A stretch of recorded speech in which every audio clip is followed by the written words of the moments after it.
ये जो जन सैलाब आप देख रहे हो दोस्तों, ये जन सैलाब है सनातनी हिंदुओं का जन सैलाब है, जो कि एक कथावाचक धीरेन्द्र कृष्ण शास्त्री के इंतज़ार में इस 40 डिग्री सेल्सियस के गर्मी में भी पलके बिछाए और अपने फ़ोन को लिए हुए है इस इंतज़ार में कि बाबा आएंगे। ऊपर से ड्रोन भी तमाम चीज़ों को कैद कर लेना चाह रहा है।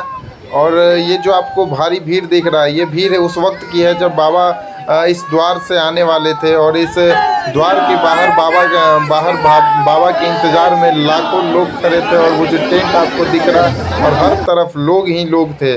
2 से 4 किलोमीटर तक अब जहाँ तक आपकी नज़र जा सकती है वहाँ तक लोग थे। मैं खुद सोच रहा था कि आज कहीं इतने लोगों के आने की वजह से सफोकेशन न होने लगे और कोई घटना न घट जाए, क्योंकि राम कथा है तो राम और हनुमान हर भगवान ये चाहते हैं कि हमारे हर भक्त सलामत रहे, अच्छे से रहे। तो बाबा ने इन चीज़ों पे को देखते हुए बाबा ने भी कथा को स्थगित करने का अपना फैसला सुनाया और भक्तों से अपील की कि इतने भारी से भारी भीड़ में ना आए। बाबा ने क्या कहा सुनिए। ना होवे, कथा से राम राज्य की स्थापना होवे, यही हमारा संकल्प है। कथा से हानि नहीं होनी चाहिए। वो कथा किसी काम की नहीं है जिससे हानि हो जाए। और हमें भीड़ बुलाने के लिए या भीड़ दिखाने के लिए कथा नहीं करनी है, हमें बिहार के कल्याण के लिए कथा सुनानी है। इसलिए हमारी हाथ जोड़कर प्रार्थना है कि जो जहां से आ रहे हैं, ट्रेन की टिकट जिन्होंने बुक करवाई है, पटना आ रहे हैं, बाहर वापस हो जावे। और बाहर के लोगों से भी प्रार्थना है कि यहां ज्यादा ही भीड़ हो गई है, इसलिए आप लोग आज कहीं दिख भी नहीं रहा है, आप लोग भी बड़ी गंभीरता से जाना और कल कम मात्रा में लोग आना और अपने घर पर सोशल मीडिया पर अथवा टीवी पर कथा को सुनना, हमारी ये प्रार्थना है। और अभी हम उद्घोषक महोदय यजमान जी से कहेंगे कि आप भी प्रार्थना कर लो अपनी तरफ से। दोनों हाथ उठा के बोलो, सीता मैया की जय हो, काली मैया की जय हो, बागेश्वर धाम की जय हो। अच्छा तो बताओ, हमारी बात मानोगे? तुम लोग मानोगे? सच बतावें, आप लोगों का उपकार हम कभी नहीं भूलेंगे, और जो सनातनियों की एकता हुई वो भी नहीं भूलेंगे। लेकिन इसका मतलब ये भी नहीं है कि किसी भी प्रकार की हानि हो जाए। तो क्या तुम लोग हमारा साथ दोगे जिंदगी भर? पक्का?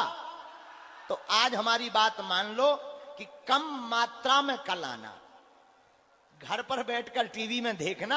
हाँ, क्योंकि बहुत ज्यादा लोग हो गए, इसलिए हमारा है श्वास लेने में दिक्कत हो रही है। इसलिए हम प्रार्थना करते हैं कि आज की बहुत भीड़ के कारण कथा को विराम करना चाहिए और आरती करनी चाहिए, क्योंकि बहुत ज्यादा भीड़ हो गई है, अपार भीड़ हो गई है। इसलिए आरती को करना उचित होगा। समय परिस्थिति के कारण पागल ही पागल आ गए हैं, तो सभी जगह क्योंकि लोग ही लोग हो गए हैं, 10 लाख, लगभग 10 लाख लोग हो गए हैं, इसलिए हम आरती करेंगे। और इस सफोकेशन के कारण कई लोगों की श्वास रुक जाएगी, ऐसा हमें अंदेशा हो रहा है, मन में ऐसा हमें संदेह हो रहा है कि 1 या 2 लोगों को श्वास लेने में दिक्कत बन रही है। इसीलिए हम हनुमान जी का नाम लेकर के, कथा वही है जिसमें किसी को असुविधा ना हो, इसलिए विराम कर देते हैं कथा को। और कल की सूचना ये जारी करेंगे कि कल बिहार के जितने भी लोग हैं अपने घरों से कथा को सुनेंगे, कथा पंडाल में नहीं आना है। हमारी ये प्रार्थना है।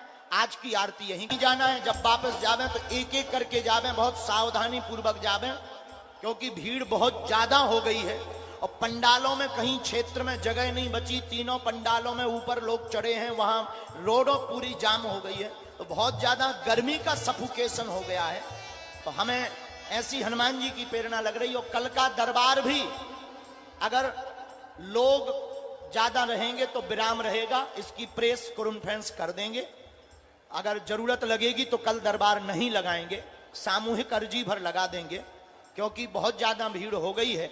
इसलिए केवल कथा को करेंगे। तो जितने भी लोग यहां हैं, आप लोगों में से प्रार्थना है कि अब किसी को लेके मत आना कल, हैं? क्योंकि बहुत ज्यादा, और जो भी ट्रेन की टिकट करवा करके पटना भाग रहे हैं, हमारी प्रार्थना है कि वहीं से लौट जाएं, वापस